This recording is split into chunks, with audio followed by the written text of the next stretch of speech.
यतिन के पास चलते हैं आज के स्टॉक्स ऑफ द डे के लिए। Yatin, good morning. Good morning. और तीन चार स्टॉक जो आज फोकस में है, सबसे पहले काया और इनकी जो सिस्टर कंसर्न है मैरिको, इन्होंने एक करार किया है जहां मैरिको इनके ब्यूटी प्रोडक्ट्स मार्केट करेंगे। ऑब्वियसली एक्सक्लूसिव टाई अप है और इनको एक मैरिको का बड़ा डिस्ट्रीब्यूशन एडवांटेज मिल सकता है और शायद बाजार ने भाप लिया और शेयर 10% के अपर सर्किट पर भी आपको दिखाई पड़ रहा है। इस पर्टिकुलर मार्केटिंग टाइप के लिए 75 से ज़्यादा प्रोडक्ट्स जो है वो मैरिको अब मार्केट करेगी काया के लिए। इसके अलावा सेलो, ये कंपनी 20,000 करोड़ का मार्केट कैप क्रॉस कर चुकी है। आज भी स्टॉक में 5-6% का मूव देखने को मिल रहा है।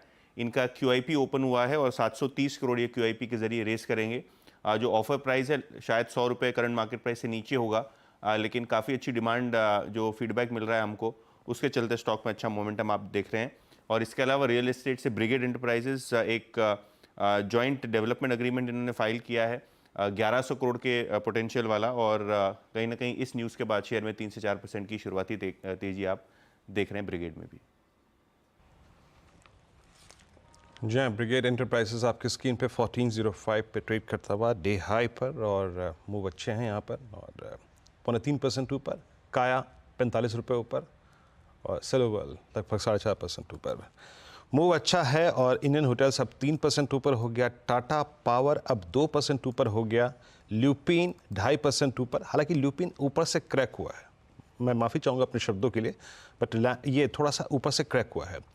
मीनवाइल अभी मेरे स्क्रीन पे, जब मैं ल्यूपिन का जिक्र कर रहा था, मेरे स्क्रीन पे एक टिक आया रिलायंस इंडस्ट्रीज़ का। क्या कर रहा है? रिलायंस पे हमें नज़र रखनी चाहिए।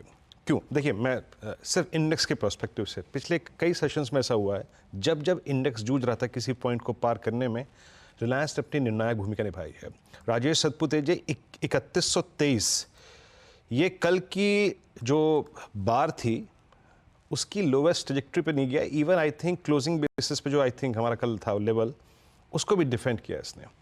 एग्जैक्टली मिड में है। आपको अगर एक कॉल लेनी हो रिलायंस इंडस्ट्रीज पे, आपका व्यू क्या है? वीरेंद्र, देखिए, फर्स्ट ऑफ ऑल अगर आप फ्यूचर की बात करें तो मुझे लगता है कंसोलिडेशन है। ब्रेकआउट था, ब्रेकआउट के बाद फॉलोअप, और फॉलोअप के बाद पिछले 3 दिन का कंसोलिडेशन। इसका जो कंसोलिडेशन का सपोर्ट बनता है, जो बेस बन रहा है, वो 3100 के आसपास बन रहा है। और जो इमीडिएट स्विंग अगर ट्रेड करना है तो 3160, 3170 ये इसका सप्लाई पॉइंट है। तो इंट्राडे स्विंग का जो रेजिस्टेंस होगा तो ऑब्वियसली वही टारगेट होगा, 3160, 3170। लेकिन वीरेंद्र जी, जैसे ही 3160, 3170 का लेवल निकलेगा, उसके बाद मुझे लगता है यहाँ पे जो मोमेंटम है ये कंटिन्यूशन में आएगा। तो जो एग्रेसिव ट्रेड लेना है वो 3160 के ऊपर होगा। जिन्हें स्विंग ट्रेड लेना है उनके लिए स्टॉप लॉस होगा 3100 का। ओके, चलिए।